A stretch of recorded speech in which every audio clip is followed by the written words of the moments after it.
첫 번째, 세계의 급격한 정치 지형 변화에 대해서 말씀을 드릴 건데요. 지지난주 금요일에 미국의 대선 토론이 있었죠. 바이든 대통령 후보와 현 대통령이죠. 그리고 이제 트럼프 전 대통령이자 지금 공화당 대통령 후보가 토론을 진행을 했는데, 토론을 진행하는 동안 바이든이 되게 비리비리한 모습을 많이 보여줬습니다. 정치에 관심이 있으신 분들은 이미 보셨을 텐데 옛날의 모습과 지금의 모습을 같이 한번 비교해서 보시겠습니다.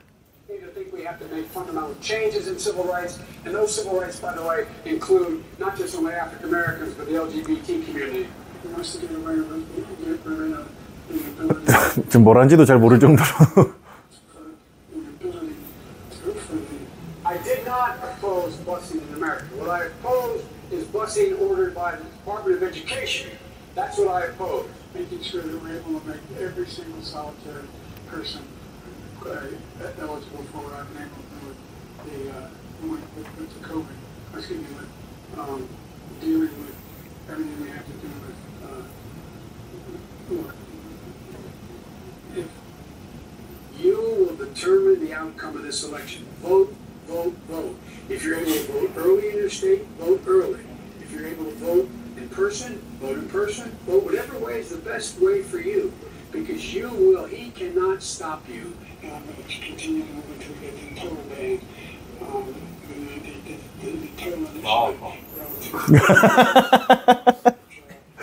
아니, 폭삭 늙어버린 것 같아요. 미국의 이제 경선 투표제도, 이제 코커스와 이제 프라이머리 뭐 이런 거를 연초에 한번 얘기를 한 적이 있었는데, 그때 얘기할 때 다음 대통령 임기 중에 진짜 사망하시는 대통령이 역대 4번째로 나올 수도 있겠다, 자연사하시는 대통령이 나올 수도 있겠다라는 얘기를 했었는데, 이게 근데 다음 대통령이 아니라 지금 임기 중에도 충분히 발생할 수 있겠다라는 생각도 들 정도로 되게 좀 비리비리한 모습을 많이 보여주시더라고요. 저도 영어를 잘 못하는데, 그래서 요때는 이게 뭔 말하는지 대충 들리기는 하거든요. 그래도 요때는 뭔 말하는지조차 아예 모르겠을 정도로 발음이 이제 흐리게 많이 언급이 되다 보니까 정치권에서는 이 바이든 이대로 민주당 대통령으로 출마시켜도 되는 거나 라는 의심의 목소리들이 정말 많이 나오고 있습니다. S마켓이라는 사이트가 있어요. 구글에서 이제 S마켓 검색하시면 바로 나오는데, 영국에서 운영하는 사이트거든요. 도박사들이 어디 무언가에 베팅을 하는 사이트입니다. 이제 주로 이제 스포츠 관련된 것들에 많이 베팅을 하시고요. 그분들이 이제 정치 쪽에도 이제 베팅들을 많이 하시고 계십니다. 2024년 대통령 선거에도 베팅을 하고 있는데, 요게 제가 이제 일요일에 캡처를 한 거거든요. 지난주 일요일에 캡처를 한 건데, 이 트럼프 당선 확률이 원래 이제 50%대에서 머물고 있다가 바이든과 거의 접점, 그러니까 45%씩 거의 비슷하게 유지가 되고 있다가 요 대선 토론 이후로 급격히 판도가 바뀌었습니다. 한 4월 말 이후로도 트럼프가 우세해지긴 했었지만요, 토론 이후로 트럼프가 60%까지 당선 확률이 상승을 하게 되고 바이든이 폭락을 해가지고 10%대 초반으로까지 떨어지게 됐었습니다. 그래서 제가 이제 캡처할 당시에는요, 트럼프가 이제 60%의 당선 확률로 1.65배 배당, 그러니까 1달러 걸면 1.65달러를 받을 수 있다는 거예요. 영국이니까 파운드 기준이긴 하지만요. 그리고 이제 더 웃긴 거는 조 바이든인 지금 현재 민주당 대선 후보보다 지금 카말라 해리스가 미국의 부통령입니다. 미국의 부통령인 카말라 해리스가 당선 확률이 더 높게 나오는 거예요. 배당이 6.6배 나오고 조 바이든은 9배가 나오고 있는 상황이 연출되고 있습니다. 일요일에 캡처를 한 건데, 지금은 다시 바이든이 올라왔어요. 여러모로 민주당 하원 의원들도 바이든 후보에서 사퇴해라 이런 얘기들을 많이 하기도 했었고, 그러다 보니까 카말라 해리스가 올라올 정도로, 심지어 그 밑에 미셸 오바마 여사죠. 여사도 이제 올라올 정도고, 그 밑에 이제 게빈 뉴섬이라는 사람은 지금 캘리포니아의 주지사입니다. 캘리포니아 주지사까지도 끌어들여가지고 이 대선의 후보에 나와야 되는 거 아니냐라고 할 정도로 이렇게 바이든의 입지가 점점 약해지는 와중에, 바이든은 이 대선 레이스를 완주하겠다라는 의지를 너무 확고히 가지고 있습니다. 근데 요 의지 자체에 대해서도 뭐 오피셜하게 얘기할 건 아니에요. 좀 뒤에서 나오는 얘기긴 한데, 바이든이 첫째 아들은 요절을 했습니다. 둘째 아들이 지금 헌터 바이든이라는 사람이 있거든요. 근데 그 사람이 지금 사법 리스크를 되게 크게 가지고 있습니다. 지금 혐의 자체는 불법 총기를 소지했다라는 혐의로 사법 리스크를 가지고 있기는 한데, 재판을 받고 있는 상황이긴 한데, 그 와중에 또 뒤에서 나오는 얘기가 뭐냐면요, 헌터 바이든이 미성년자 성착취와 연관이 되어 있다라는 이슈가 뒤에서 조금 나오고 있습니다. 여러모로 사법 리스크를 많이 가지고 있는 입장이고, 그런 측면에서 조 바이든이 지금 사퇴를 하게 된다면, 민주당 대선 후보를 사퇴하게 된다면 가족들이 받고 있는 그 사법 리스크가 극대화될 수 있기 때문에 본인은 절대로 사퇴하지 않을 거다라는 게 뒤에서 얘기가 좀 나오고 있는 상황이고요. 그러니까 물론 이 얘기는 오피셜하게 할 얘기는 아니고, 그냥 뭐 이런 게 뒤에서 얘기가 나오고 있구나 정도로만 알고 계시면 될 것 같습니다. 어쨌든 간에 바이든이 사퇴는 절대 하지 않을 것 같은 모습을 보이면서 이제 다시금 이제 바이든이 올라오기는 했는데, 그래봐야 20%도 안 됩니다. 지금 어쨌든 간에 다른 애들보다는 다시금 올라오기는 했다. 아마 바이든이 끝까지 대선 레이스를 완주할 가능성은 거의 100%에 가깝지 않나 라고 생각을 해봐야 될 것 같습니다. 민주당 대선 후보가 교체될 가능성은 뭐 사실상 없다고 봐도 될 것 같다. 뭐 만약에 대통령이 이제 사망하지 않는 한은요. 어쨌든 간에 이제 지금 이런 상황에 있다라고 말씀을 드릴 수가 있겠고, 그래서 이제 미국의 대선판도 또한 매우 빠르게 진행이 되고 있는 상황에서 재밌는 사실은 지금 미국에서 가장 많은 비용을 지출하고 있는 게 국방이죠. 국방과 관련된 비용인데, 특히나 이제 거기서 많이 나가는 게 러시아 우크라이나 전쟁에서 우크라이나를 지원하는 것과 이제 이스라엘도 이제 중동과의 전쟁에서 이스라엘을 지원하는 쪽으로 비용을 되게 많이 쓰고 있는데, 만약에 트럼프가 대통령이 된다면 그쪽에 나가는 비용들을 확 줄이게 될 거라는 게 이제 가장 둘 사이의 쟁점이라고 하나요? 그러니까 정치적 쟁점에서 가장 이슈가 되는 사안인 거죠. 트럼프는 내가 대통령 되면 하루 만에 러시아 우크라이나 전쟁 끝낼 수 있어 라고 얘기를 하고 있지만,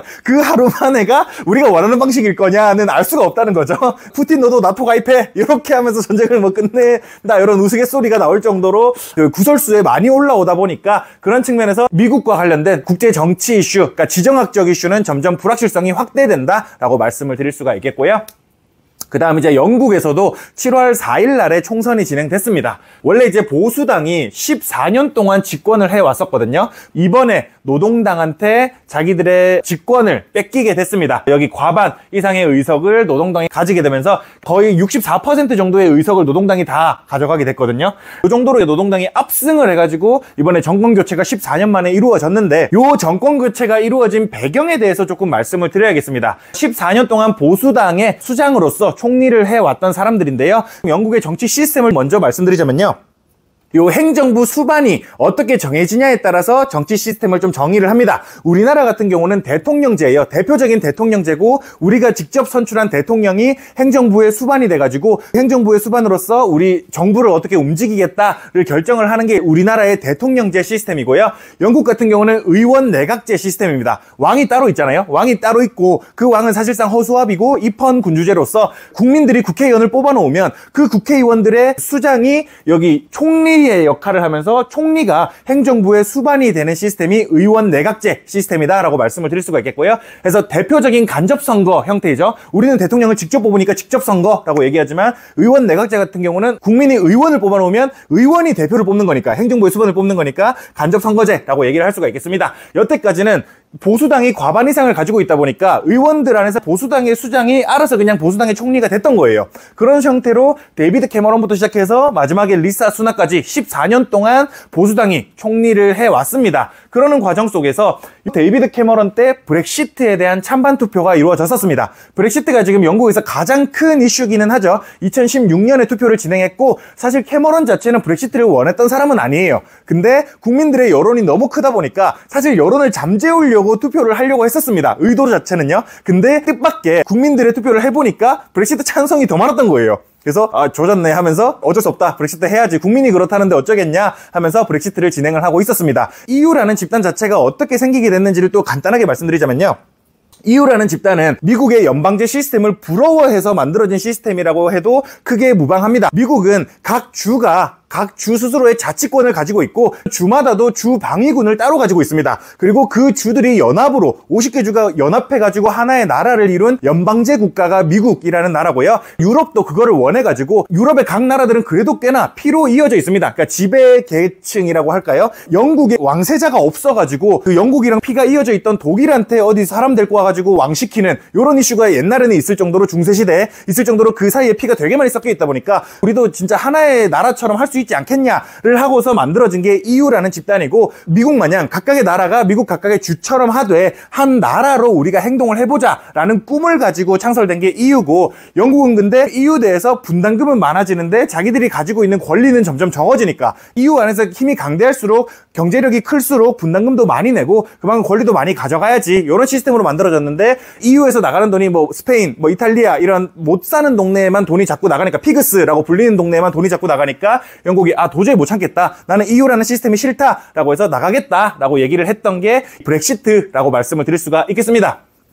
어쨌든 간에 캐머런 총리의 투표를 진행을 했을 때 국민들은 찬성을 했고, 그래서 캐머런은 오케이 탈퇴하는 걸로 결정됐다라고 했는데, 그게 하루아침에 진행이 될 수 있는 건 아니잖아요. 어쨌든 관세 관련해서도 한 국가면 당연히 관세가 없어야겠죠. 근데 이제 다른 국가가 되는 거니까 관세가 생기게 되고, 그리고 쉥겐 조약으로 시작해서 이제 서로 간의 국경 이동이 자유로운 이런 것들 또한 영국과 EU 국가 간의 국경 이동이 자유롭지 않게 되면서 그거에 대한 협의도 하나하나 진행을 해 나가야 됩니다. 그 과정이 지금 벌써 8년째 이어지고 있어요. 꽤 오래됐습니다. 브렉시트 투표를 한 게 16년이니까 계속해서 진행이 되고 있는 와중에 이 사람이 이제 브렉시트 투표를 하고 나서 사퇴를 했습니다. 그 다음에 이제 테레사 메이 총리였고, 요 테레사 메이 총리는 소프트 브렉시트파였어요. 브렉시트를 일단은 찬성했으니까 하기는 하는데 좀 천천히 하자 해서 소프트 브렉시트를 하는 와중에 영국 국민은 찬성한 사람이 더 많으니까 빨리빨리 해라 라는 쪽으로 테레사 메이한테 불만이 좀 많았습니다. 그러고서 그 다음 총리가 보리스 존슨 총리인데, 얘는 또 하드 브렉시트파였어요. 빨리빨리 진행하자 파였는데, 막상 이때쯤 되고 나니까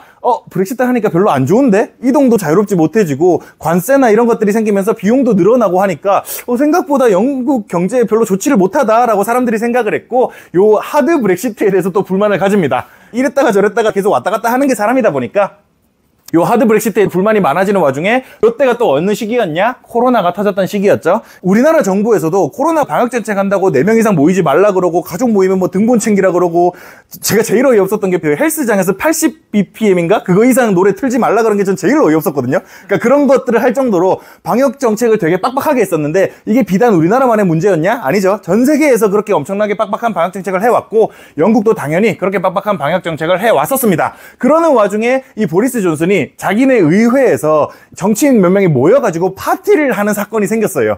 그래서 지금도 이제 파티 게이트 사건이라고 회자가 되고 있는데, 그걸로 욕을 엄청나게 많이 먹었습니다. 그리고 그 다음 이제 리즈 트러스 총리가 영국 역사상 최단임 총리예요.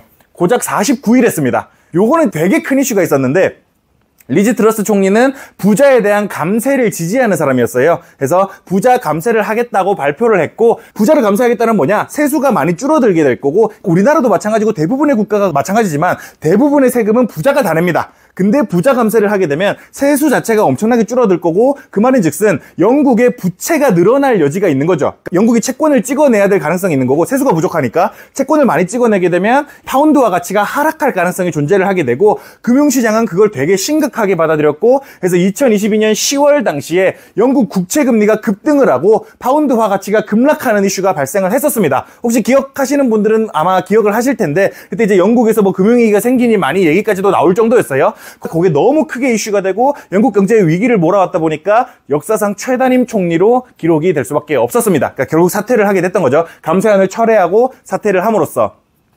그러고서 이제 리시 수넥 총리가 2년 동안 총리직을 수행을 하다가 이번에 총선이 진행이 됐던 거죠. 무려 요 14년의 집권 기간 동안 영국 사람한테 불만만 많이 생기는 정책들이 진행되어 왔던 겁니다. 물론 이제 그들이 원해서인지 아니면 원하지 않아서인지는 알 수 없지만요. 어쨌든 영국 사람들은 요 보수당에 대해서 불만만 계속 쌓일 수밖에 없었고, 그래서 이번에 노동당이 집권하게 된 것도 사실은 노동당이 잘해서라기보다는 니네는 보수당처럼 사고치지 말아라 라는 게 조금 더 강한 느낌이다 라고 말씀을 드릴 수가 있겠습니다. 출구조사를 하고 나서 왜 노동당을 뽑으셨습니까? 라는 질문에 보수당이 싫어서 라는 대답이 가장 많이 나왔다 라고 해요. 뭐 영국이나 우리나 뭐 정치에 대한 환멸은 다 비슷비슷한 것 같습니다.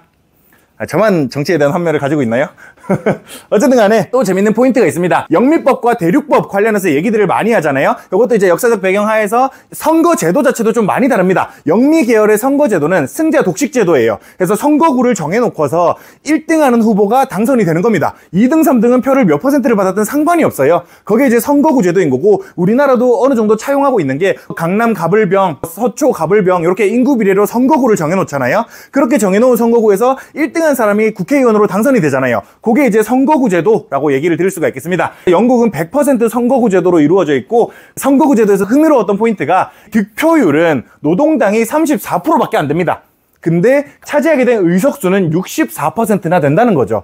그러니까 득표율은 그렇게 높지 않음에도 불구하고 득표율보다 과도할 정도로 높은 의석수를 가지게 됐고, 그 다음 컨서베이티브가 보수당입니다. 보수당은 24%의 득표율을 가졌음에도 불구하고 의석은 19%밖에 못 가져갔습니다. 그 다음에 리폼 UK가 극우, 유럽에서 극우라고 불릴 수 있을 만한 세력들이거든요. 그 세력들이 14%의 득표율을 얻었음에도 불구하고 의석은 1%밖에 가져가지를 못했습니다. 결국 중요한 거는 보수당과 리폼 UK 간의 단일화가 진행되지 않았던 게 가장 큰 역할을 했었겠죠. 좀 더 보수적인 사람들은 니네가 보수냐? 라고서 리폼 UK를 뽑았겠죠. 보수긴 보수인데 너무 보수가 싫은 사람들은 아 여긴 너무 과해 하면서 이제 여기를 찍었겠죠. 요 둘 사이에 단일화가 이루어지지 않았던 점이 이번에 노동당의 승리를 하게 된 가장 큰 역할을 하게 되었을 가능성이 조금 높다라고 말씀을 드릴 수가 있겠습니다. 우리나라 같은 경우랑 비유를 하자면 안철수가 나오면 민주당이랑 단일화가 되든 국힘이랑 단일화가 되든 그렇게 단일화가 돼 왔었잖아요. 항상 안철수가 나왔을 때는 그런 것들이 여기서는 이제 진행이 되지 않았다라고 말씀을 드릴 수가 있겠습니다. 혹시 영국 총선 관련해서 궁금하신 거 있으세요? 다음은 이제 프랑스에서도 총선이 있었습니다. 프랑스의 정치를 또 말씀을 또 간단하게 드려야 되는데 프랑스는 전 세계 최초로 이원 집정부제를 하고 있는 나라입니다. 이원 집정부제가 뭐냐? 행정부 수반이 대통령이냐 총리냐에 따라 대통령제와 의원 내각제가 나뉜다고 말씀을 드렸는데요. 이원 집정부제는 총리와 대통령이 둘 다 머리가 되는 겁니다. 행정부의 수반이 돼가지고 각각의 권한을 분산해서 가지고 있고 그 둘이서 이제 국정을 같이 운영해 나가는 거예요. 우리나라 같은 경우는 대통령제고 대통령이 총리를 꼽는 게 일반적이다 보니까 대통령이 총리를 임명하고 총리는 대통령과 궤를 같이 하는 2인자 정도의 느낌인데 프랑스의 정치에서는 대통령을 견제하는 세력으로서 총리가 존재를 하는 거죠. 그 총리는 의회에서 선출됩니다. 그래서 대통령과 총리 간의 합을 잘 맞추는 게 되게 중요하다라고 말씀을 드릴 수가 있는데 마크롱이 속해 있는 정당은 여기 노란색으로 표현이 되어 있습니다. 중도를 표방하는 집단이고 앙상블이라고 불리는 연합입니다. 그들의 정당이 노란색이고 빨간색으로 표시된 게 좌파연합이라고 말씀을 드릴 수가 있겠고 파란색으로 표시된 게 유럽 선거에서 압승을 했던 극우연합이라고 불리는 마린 르펜의 국민연합이라고 말씀을 드릴 수가 있겠습니다. 프랑스는 총선을 2번을 진행을 합니다. 한 번의 총선에서 2회의 투표를 진행을 해요. 어떤 식으로 진행을 하냐면 일단 1차 투표를 진행을 해가지고 1차 투표에서 과반이 넘었다? 그러면 이제 당선으로 치는데 만약에 1차 투표에서 1등을 한 사람이 과반을 못 넘었다? 그러면 2차 투표를 한 번 더 진행을 합니다. 쳐내고 쳐내고서. 그리고 또 프랑스는 이 비례대표제를 하고 있는 나라입니다. 그러니까 대륙법계가 비례대표를 한다고 했잖아요. 우리나라는 선거구제랑 비례대표제를 섞어서 하고 있는 나라인데 프랑스는 이제 100% 비례대표입니다. 그러다 보니까 이 퍼센티지로밖에 표현이 되지 않는 건데 국민의 뽑은 표에 비례해서 그 의석수를 가져가게 되는 게 비례대표제인 거죠. 1차 투표에서는 마린 르펜의 국민연합, 극우라고 불리는 정당이 압도적인 1등을 했습니다. 33.2%의 득표율을 가지고서 의석의 3분의 1 이상을 가져갈 수 있을 정도로 많은 승리를 했는데요. 요걸 보고서 위협감을 느낀 마크롱파와 좌파 쪽 계열이 단일화를 되게 잘했어요. 그래서 2등, 3등 하는 후보들끼리는 우리 좀 더 득표율 낮게 나온 사람이 빠지자 해가지고 단일화를 잘 해냈습니다. 그래서 미디어도 전혀 예상하지 못한 결선 투표 결과가 나오게 됐는데요. 누가 이겼을 것 같으세요? 이미 아시는 분들도 계시겠지만 예? 놀랍게도 1등을 했던 마린 르펜의 국민연합이 3등을 했습니다. 오히려 좌파연합이 1등을 하고 마크롱의 중도정당은 2등을 하게 되는 상황이 연출이 됐었죠. 이례적인 결과가 나왔던 거예요. 1차 투표를 하고 나서 여론에서 얘기를 했던 거는 마린 르펜의 국민연합이 1위를 하는데 과반은 못 얻을 것 같다가 우세했었거든요. 근데 전혀 뜻밖의 오히려 국민연합이 3등을 하고 1, 2위가 좌파, 2위 마크롱의 중도가 하게 되면서 프랑스의 정치가 되게 예상치 못한 방향성으로 흘러가게 됐습니다. 전체 의석을 보면요. 마크롱의 정당이 거의 100석이 뺏겼습니다. 한 40석 정도는 좌파 쪽에 뺏겼고요. 50석 정도는 우파 쪽에 뺏겼습니다. 그래서 거의 총 100석 정도가 뺏겼고 중요한 포인트인데 이제 총리를 뽑아야 되잖아요. 국회에서의 투표를 거쳐가지고 대통령과 일을 같이 할 총리를 뽑아야 되는데 이 총리가 마크롱 계열을 하기 위해서는 좌파 또는 우파 쪽과 연정을 해야 된다는 거죠. 어떻게든 과반 이상의 표를 얻기 위해서 이쪽이랑 타협을 하든 이쪽이랑 타협을 하든 뭔가를 해야 된다는 거죠. 만약에 마크롱이랑 맞는 총리를 뽑으려면요. 정책 방향성이 이두정치라는 게 항상 그렇지만 머리가 많아지면 방향성이 엇갈리게 됩니다. 엇갈릴 수가 있는 점에서 여기서 추진하는 사람이 여기나 여기랑 연정을 잘해가지고 여기서 추진하는 사람이 총리가 되면 차라리 프랑스의 정책 방향성이 일관적이게 갈 수 있는 다행인 점이 될 수가 있는데 문제는 만약에 여기랑 엇갈려가지고 여기랑 합세를 해서 총리를 뽑는 문제가 발생을 하면 마크롱은 진짜 꽂아놓은 보릿자루가 되는 겁니다. 대통령과 총리 간의 합이 맞지 않아질 가능성이 되게 높아지고요. 그래서 지금 프랑스 정치는 합종 연행이 되게 중요해진 시점이다라고 말씀을 드릴 수가 있겠습니다. 그리고 역사적으로도 대통령과 총리가 한 방향성을 갖지 않고 정치적으로 분란이 많았을 때는 프랑스가 잘 성장하지 못했던 때라고 얘기를 하기는 하더라고요. 어쨌든 간에 프랑스 정치의 불확실성은 커졌다라고 말씀을 드릴 수가 있겠습니다. 그래서 영국 정치도 지금 불확실성이 커진 상황이고 프랑스 정치도 불확실성이 커진 상황 속에서 저는 경제라는 게 방정식이라고 생각을 하거든요. 우리 방정식 풀 때 1차 방정식이나 2차 방정식이 쉽잖아요. 두 개의 변수가 뭔지 아는지까지는 쉬운데 이게 만약에 고차 방정식, 5차 방정식, 6차 방정식, 10차 방정식이 되면 될수록 변수가 많아지면 많아질수록 되게 어려워지는 게 방정식입니다. 저는 경제가 그래도 대부분의 상황이 안정되면 프랑스 정치가 안정되고 영국 정치가 안정되고 미국 정치가 안정되면 소수의 변수만 파악해도, 그러니까 변수가 아닌 걸로 치는 거죠. 변수지만 소수의 변수만 파악해도 경제를 예측하기가 쉽다라고 판단을 하는데 지금은 대부분의 변수들이 너무 불확실성이 커지고 변수 자체가 변수로서 작동을 하고 있다는 점입니다. 그래서 정치가 불확실해지면 불확실해질수록 앞날을 예측하기가 더 힘들어진다라고 말씀을 드릴 수가 있겠고, 그래서 지금 경제에서 얘기하는 대부분의 예측들이 의미가 있을까라는 생각들이 점점 많이 드는 것 같습니다. 요 말인즉슨 방정식의 변수가 점점 더 많아지는 것 같다라고 얘기를 할 수가 있겠습니다. 정리를 좀 드리자면요. 며칠 전 진행된 트럼프와 바이든의 대선 토론에서 바이든의 노환으로 인해 민주당의 비상이 걸렸습니다. 도박사들의 대선 결과 예측 사이트에서 공화당 트럼프 당선 확률은 60%에 달할 정도로 상승을 해 있는 상황이고요. 심지어 민주당 대통령 후보인 바이든보다 부통령인 카말라 해리스의 당선 확률이 더 높아질 정도입니다. 7월 4일 진행된 영국의 하원 선거에서는 노동당이 과반을 얻어내며 14년 만에 정권 교체에 성공을 했고요. 브렉시트를 비롯한 14년간 보수당의 실책으로 미루어 보건대 노동당이 잘해서라기보다는 니네는 사고 좀 치지 마라의 입장이 좀 더 강하다. 의회 예산으로 진행된 프랑스 총선은 6월 30일 1차 투표에서 극우라 불리는 국민연합이 승리를 했습니다. 그러나 극우 세력의 집권을 저지하고자 40년 만에 투표율이 제일 높았어요. 프랑스가 1981년에 60%의 투표율을 찍고서요 2022년 총선 당시에 투표율이 40%대였습니다. 근데 이번에 40년 만에 60% 투표율이 다시 나왔어요. 극우를 저지하겠다는 국민들의 노력이라고 생각을 할 수도 있겠죠. 그런 투표율을 기록하면서 좌파 정당이 1등이 됐습니다.